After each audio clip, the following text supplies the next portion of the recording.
Welcome back to Lux Life London.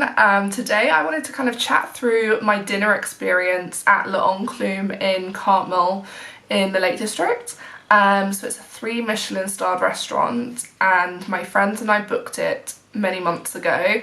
And yeah, we had the most incredible experience there. So I wanted to kind of chat through it a bit more. I am going to do a little vlog on the Lake District as well, which will kind of include some clips of our dinner there. But I wanted to do a separate video kind of taking you through the menu and the experience and what we liked, what we didn't like. Because, you know, it's a 3 Michelin star restaurant, right? So it's very expensive.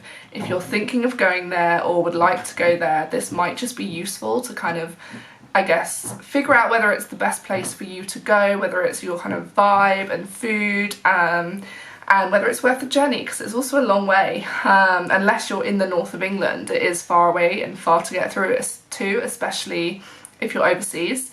But yes, okay, let's get into it. Okay, so I'm going to start with, this is the menu that we were given. You can't see it, but I'm going to read through it for you. So just to give you a bit of context, so there's a group of friends that I have that I travel with every year, and every year we started this tradition 2018, so this was only our 3rd year of doing it because obviously COVID wiped out 2 years. So in 2018 we went to Osteria Francescana in Italy, which at the time was the best restaurant in the world. We then, the following year, went to Mirazur in the south of France, which again in 2019 was listed as the best restaurant in the world. So our tradition started with kind of every time the world's best list was released, we would book to go to the first, like the top spot on the list.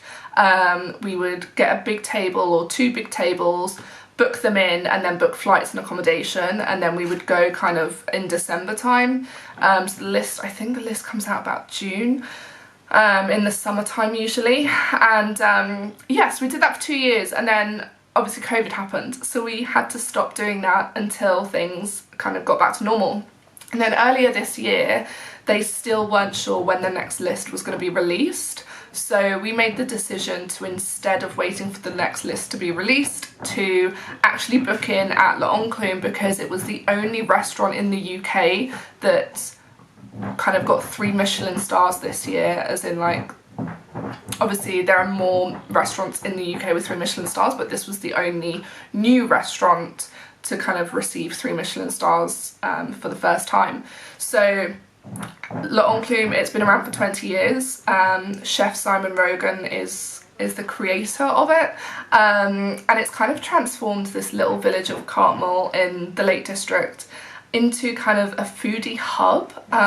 So as well as L'Enclume, which is his main restaurant there, there's also he also has kind of a more, I mean, it still has a Michelin star, I think, but I think it's called Rogan & Co, which is another restaurant in the same village by him.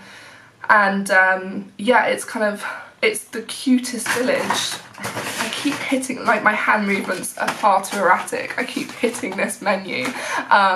Yeah, it's like the cutest village. It's so adorable. It's very kind of chocolate box-esque.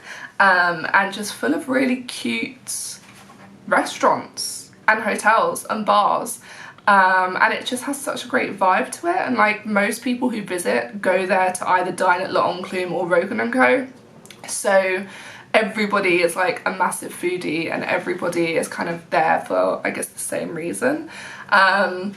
So yeah, so we booked it earlier this year, and yeah, we went 2 weeks ago, beginning of August, and honestly it was incredible. So I'm very excited to take you through it, and I'll kind of overlay, when I'm talking about certain dishes in the menu, I will overlay it with like a photo or a video of that dish, so you can actually see the dish as well. But the important thing to remember is that the menu at L'Enclume is super seasonal. It's like hyper seasonal, and that's one of the things I loved most about it, because it just meant that everything you ate was grown, made, you know, in the UK and in the local surrounding area. And everything is just so fresh because it's so seasonal, because it was grown like a week or two ago, or a few days ago, you know, instead of being kind of shipped in from other countries and kind of all that stuff.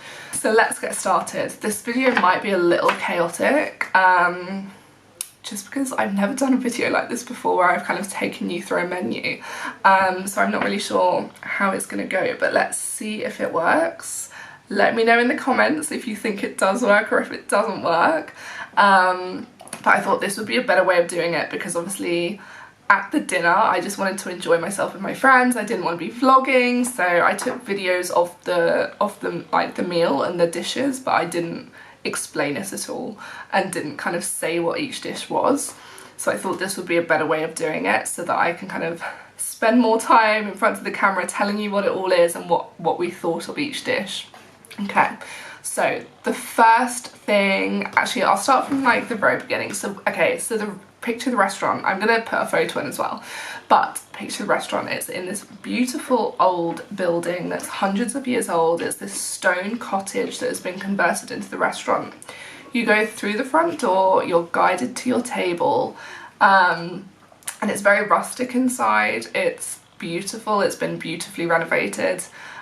We went for dinner and we had a late dinner at 8 p.m, so it was kind of getting dark at this point, and it was just like very nice vibes, very relaxed, laid back. They encourage you to wear whatever you want. There is no dress code, they just want you to be comfortable. So if that means a tracksuit, go for it. We did dress up though, because, you know, it's like a nice experience. We wanted to dress up. But we went in, we sat down, they explained the menu to us. It's 16 courses. So this video is probably going to be very long because it's 16 courses and the entire meal took about 4.5 hours. It was a long one, but completely worth it. Okay, so we sat down and yeah, they explained the menu to us. We actually, so when we were seated, the menu, there was a copy of the menu for each person at the table inside a grey envelope. So you open the envelope and then each person gets the menu and then you all look at it, and that's the first time you know what the menu is and what food you're eating. They do ask for dietary requirements about 2 weeks beforehand when they confirm the booking.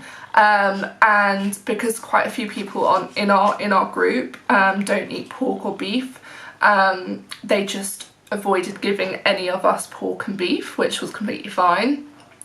Now, I don't eat beetroot and one of my friends also doesn't eat beetroot. She's allergic. I'm not allergic, I just can't stand the taste. But they were very good about it. And so instead of the first 2 dishes, which were beetroot based, they gave us a gooseberry version, which was insane. It was so good. Anyway, okay, so on the normal menu, the first dish was the beetroot tart, East Coast lobster, pickled rosehip and Diana radish. So my version was the gooseberry tart, and these tarts, they take 7 days to make. 7 days. A tart, and this tart was like this big.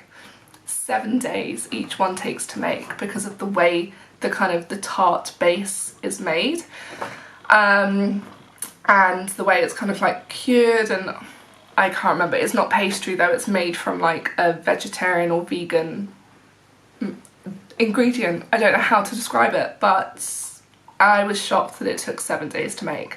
Anyway, so this dish was amazing. It was such a great dish to start with because it was like this perfect little bite-sized Moorish piece that you had to eat it in one go. They told you to eat it all at once, so you just shove the whole thing in your mouth, and it was like, oh, it tasted so good.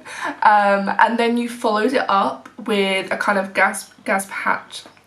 You know I'm terrible at pronouncing things, so excuse all my pronunciations in this video. A gazpacho sort of thing. So for those who had the beetroot tart, they then had chilled bultardi beetroot, red orache and perilla soup, which was obviously chilled soup. So basically as soon as you eat the tart, you have to immediately down the soup like a shot. Obviously we did not have, my friend and I didn't have the beetroot, we actually had a tomato version of the soup instead, which worked surprisingly well with the gooseberry tart. I was a little unsure just because they're just so different, but actually it worked really well together. Okay, so that was kind of the first initial two courses done. The third course was the fritter of smoked eel, lavage, and fermented sweet corn. And this, actually, I don't like eel usually. I've had it before, couldn't stand it. I really loved this dish. You couldn't really tell that it was eel. I think because it was like deep fried, or fried, however they did it, the fritter version of smoked eel, it just kind of hid the taste of eel a little bit and made it a bit more palatable. And it was just so good. I'm gonna say this a lot. This menu was just incredible. But yeah, it wasn't my favourite, but I enjoyed it and I was pleasantly surprised that I couldn't taste the eel. Okay, so the fourth course was the Berkswell pudding caramelised in birch sap, stout vinegar, aged Berkswell. You guys, this was one of my favourite dishes of the entire meal. Just the thought of it makes me want to cry. It was, oh my god, it was literally incredible. I'm kidding, I'm not that emotional, I'm very hormonal right now, so the thought of this incredible meal is just like, but this dish, it was essentially deep fried caramelized cheese, topped with even more cheese, and it was a taste sensation. It was absolutely mind-blowing. Like, yeah, that was definitely one of my favourite dishes of the whole night. My second favourite dish was in the desserts. So yeah, we've peaked soon, guys. We've peaked very soon. Anyway, so the fifth course, I need to keep remembering the number that I'm on. The fifth course was fresh curds made from milk with raised holm, smoked pike perch, red epicure broad beans in calamint. Sounds very fancy, doesn't it? Well, it was essentially a little bowl filled with broad beans, and underneath the beans was the curds, and the smoked pike perch. But actually I couldn't really taste the smoked pike perch that much. But this was another one that was just, it was just so tasty. It was very fresh. It was, so we went when it was the heat wave and it was literally like over 30 degrees. But it was such a refreshing, tasty dish, and very light and just perfect for a heat wave really. And it just felt healthy and wholesome. Yeah, another great dish, not my favourite, but another very good dish. So the sixth dish was the roasted scallop with dried roe powder, sugar snacks carrot and nasturtium. Now this one was very hit or miss with the group, so I loved this dish. I loved the carrot, but I love carrots. A few people in the group did not like it. They thought the carrots were too overpowering. They just weren't a fan of the carrot. They enjoyed the scallop, but they had issues with the carrots. I was the opposite. I absolutely loved the carrots. So yeah, this was definitely kind of one of my favourite dishes as well. It's not in my top 2, but it's definitely in the top 5. Okay, now the seventh dish was the one that I disliked the most. Guys, it was oysters. It was, it makes me feel sick just thinking about it. I don't know about you guys, but I am very funny with food. Like, if it's something that I really don't like, it literally makes me feel like vomiting. There are only a few foods that do it. Beetroot is one of them, salmon is one of them, and oysters is the other. And celery, weirdly. But yeah, I first tried oysters at Mirazor, and I always said, like, when I tried the oysters there, I was like, well, you know what, if I don't like the oysters at the best restaurant in the world, I'm not going to like them anywhere. And I think it's true because, yeah, I did try this dish, I did taste it, and I liked the top part. So the top layer was the seaweed custard with the caviar. Usually I don't like caviar either. But then as you dig down to the broth, that's where the oysters are. So I dug down and I got a nice big forkful, put it in my mouth, and I instantly tasted the oysters, and I literally, my face just went and my friends all looked at me, they're like, are you okay? I was like, no, I just got a big mouthful of oysters. So yeah, so I did leave the rest of that dish because it just wasn't for me. The others really enjoyed it. It was just me that didn't like it. So if you like oysters, I'm sure you would enjoy it. The 8th dish, which was a little more successful than the oysters. So the 8th dish was the pink fir potatoes in onion ash, pickled walnut, Scottish girole. I can never pronounce this. Is it giroles? Is it giroles? Is it giroles? Girole? Who knows? Mushrooms, basically, just mushrooms. And Westcombe. Anyway, it was essentially fancy potatoes on the plate, covered in onion ash, and all of us, every single one of us, accidentally coughed and choked on the ash. We basically kind of inhaled it, like breathed it in as we were eating it, and then all of us were coughing. But apart from that, it was delicious. It was, I don't want to say they're the best potatoes I've ever had, because I've definitely had like really amazing potatoes elsewhere, but they were definitely up there. They were very impressive potatoes, I must say. And then on to the 9th course. So number 9 was Ainsome offering vegetables, herb and flowers, soft yolk and marigold salt. Now this one was probably the prettiest dish. It was beautiful, like to look at it, it was so pretty. It looked like a summer garden. It tasted good as well, don't get me wrong, it did definitely taste like, oh my gosh, this is the nicest summer garden I've ever eaten. But yeah, again, it was kind of hit and miss with the group. I loved it, a couple of others weren't so keen on it. But I did think it was very good. It was just very tasty, and again, it was kind of that hyper seasonal produce that's local to the area, that was grown locally at their farm. And yeah, I thoroughly enjoyed it.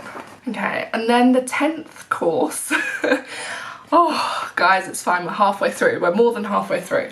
The 10th course was the West Coast cod, Zeno courgettes, braised Cornish cuttlefish, bay shrimp and verbena.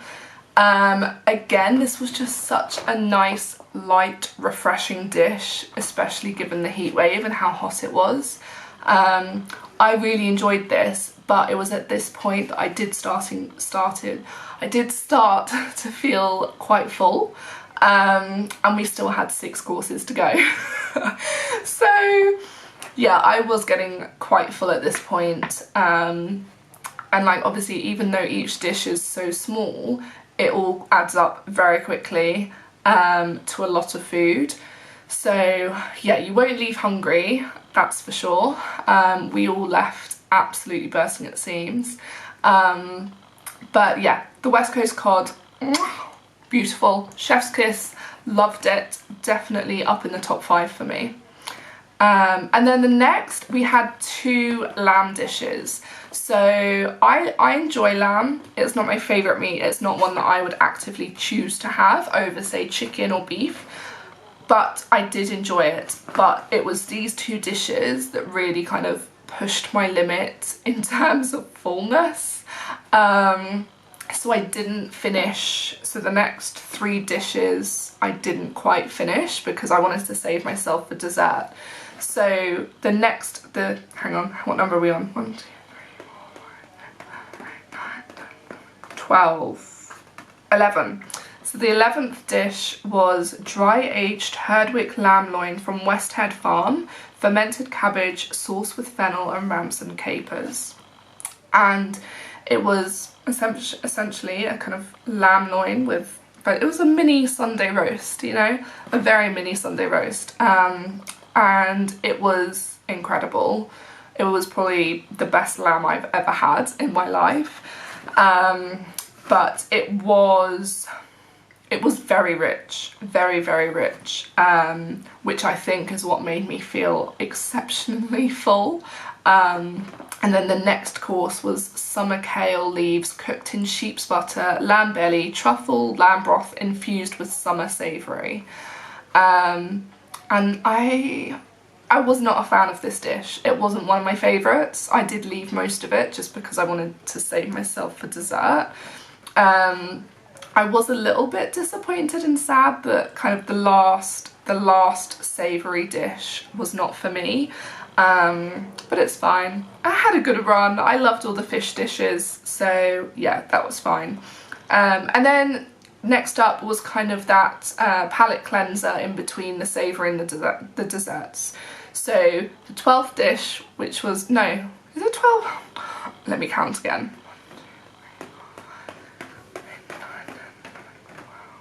13th. Okay, so the 13th dish was the palate cleanser, and it was frozen Tunworth cheese, malt crumb, champagne rhubarb and lemon thyme. I think my face tells you what I thought of that one. Okay, in fairness, I thoroughly enjoyed the champagne rhubarb and the lemon thyme, and I love a malt crumb. However, the frozen cheese was not for me, and a few others in my group thought the same. All of us kind of agreed that it just wasn't for us. It was just very strange eating frozen cheese, and it just, I don't know, it just didn't feel right. It just didn't feel right at all. So yeah, not the one. But on a positive note, next up we had the desserts, and the desserts,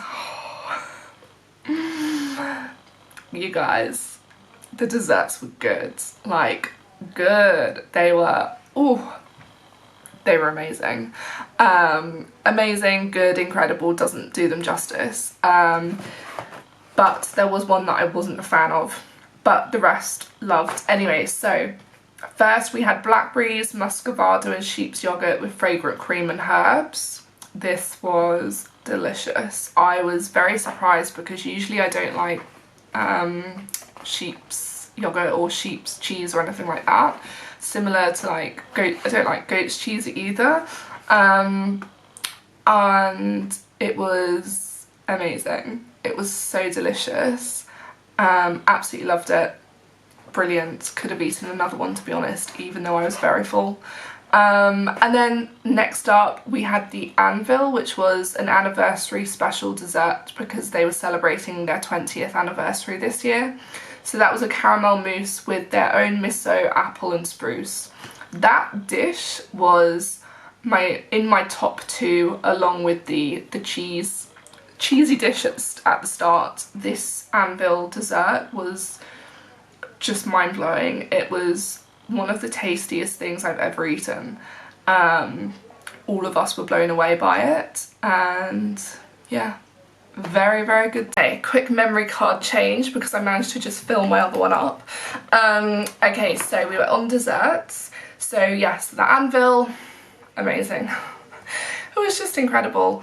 Sorry, this camera is all over the place. My tripod is broken, so it's just kind of not, it's not doing so good. So I'm a bit wonky, but anyway, back onto the desserts. So after this, the blackberries and then the Anvil caramel mousse, we then had 4 different desserts as kind of amuse-bouches. So we had a pineapple sage, something called sack, geranium, and mint stones. Mint stones was another of my top 5. Pineapple sage was also delicious. It was basically kind of a mini ice cream cone with pineapple ice cream. Sack was not my favourite. I unfortunately left it until last and then was very disappointed that the last dish I had was one I didn't really like. that was annoying. But, and then geranium was, it was little chocolate truffles with honey inside. Very nice. It was a bit too much of a honey hit for me. I'm just not, like, I like honey, but I'm not a huge lover of honey, so it was just a bit too strong for me, but I still enjoyed it. The chocolate was very nice. And yeah, it was still tasty. And then the mint stones is probably their most famous dish. So the mint stones, so you get a big slab of slate with a hole in the middle and lots of different pebbles, and only 2 of the pebbles are edible, so you have to figure out which of the pebbles are edible. They did warn us that we might break our teeth. But no, it's quite simple. When you look at the stones at first glance, you think, oh my god, how am I supposed to know which is edible? But actually when you look at them closely and feel them, the texture of them, you can quite quickly tell which ones are edible. And it's basically Kendal mint cake, which is obviously from the Lake District. And that again was like, oh, very good. It was very tasty. I thoroughly enjoyed it. So yeah, so that was our whole dinner. I did not have the wine pairing, which is why I have not taken you through the wine pairing. A few of my friends did the wine pairing. I'm not a huge drinker. I struggle with wine. I tend to have a couple of glasses and then I'm done. I'm a huge lightweight, and I just wouldn't enjoy the food or remember the food if I did have the wine pairing. So I just ordered a bottle of wine off the wine menu. It was a bottle of my favourite Australian wine from Kate Mantel. So I highly enjoyed that, and they were really kind, and because I didn't finish the bottle, they sent it home. I was able to take it home. They put it in a little gift bag for me and I took it home with me. But yeah, and then another friend had the non-alcoholic pairing, but at first I was worried that I would get major drink envy, but actually I'm glad that I didn't do the non-alcoholic pairing, because it was all teas. It was all kind of just herbal teas. It wasn't anything to write home about. Whereas, for example, I think it was Osteria Francescana, when a friend got the non-alcoholic pairing, and they made like a whole load of bespoke cocktails for him, like not mocktails, non-alcoholic cocktails, so that he could kind of enjoy non-alcoholic cocktails that went with each dish, which I thought was amazing. So yeah, the tea thing, I think it would have been nice if they'd mixed it up with maybe like a couple of teas, a couple of cocktails, you know, maybe, I don't know, a couple of other things, not sure. But yeah, I think they could have just been a little bit more interesting with the non-alcoholic pairing, but that's probably the only criticism I have of the entire experience. Like, in general, the dinner was very impressive. I would definitely rank it up there with my top 3. So my top 2 currently, so in number 1 is Mirazor, number 2 is Le Manoir, which is Raymond Blanc, and then probably L'Enclume after that as number 3. So if you've read my blog post on Osteria Francescana, you'll know that it wasn't the best experience for us. There were a few dishes that we really enjoyed, but overall the service just wasn't there.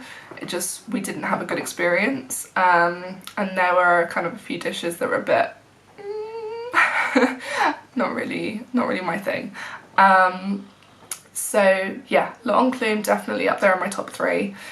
And yeah, anyway, thank you for sticking with this and with me through this whole 16 course menu. And actually, I say 16 courses, but the last course is actually 4 different things. So really it's 19 courses. Another thing to point out is that there is no bread. So you know how usually you go to a restaurant and at the start they'll bring bread and oils and butter or whatever? They don't do that here, which I was a little bit disappointed with because I love bread. But actually you don't need it. Like, I mean, by the time I got to the lamb, I was grateful that there was no bread, because I probably wouldn't have got to the desserts. But yeah, it was a delicious meal. I thoroughly enjoyed it. I loved the vibe. The location was it was a beautiful location. I think it just has everything that you want from kind of a special meal. And yeah, like a food experience, it really was. It did feel like an experience rather than just going for dinner. And the staff were amazing. All of them were so friendly, so helpful, very knowledgeable about the food and the wines. Sommelier was very good.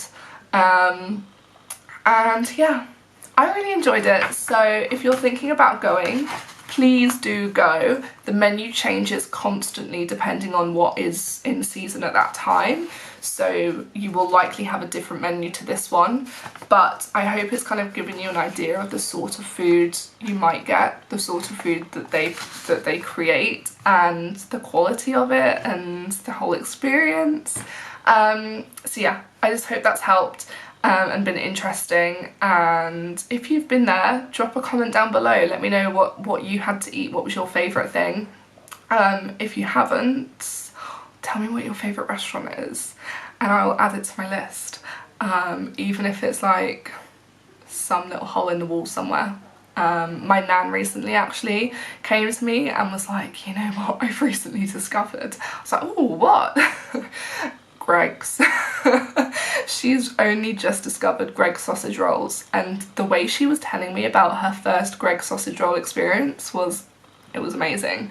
She was telling me about how she was really embarrassed to have a Greg's sausage roll, so she like was hiding it in the bag, walking along eating it, but then because they're so flaky, she was getting flaky pastry everywhere, and it was just hilarious. But yeah, literally any restaurant in the world, whatever your favourite restaurant is, let me know in the comments and I will add it to my list and maybe go there. But in the meantime, please subscribe if you haven't already. I post mostly travel, but this has inspired me to post more about my foodie experiences as well. I tend to just blog about them, but actually, you know, if you guys have enjoyed this video, let me know and maybe I'll do more of them when I visit more restaurants. So yeah, in the meantime, subscribe, give it a thumbs up and a like and a comment and all that jazz, and I will see you very soon. Bye!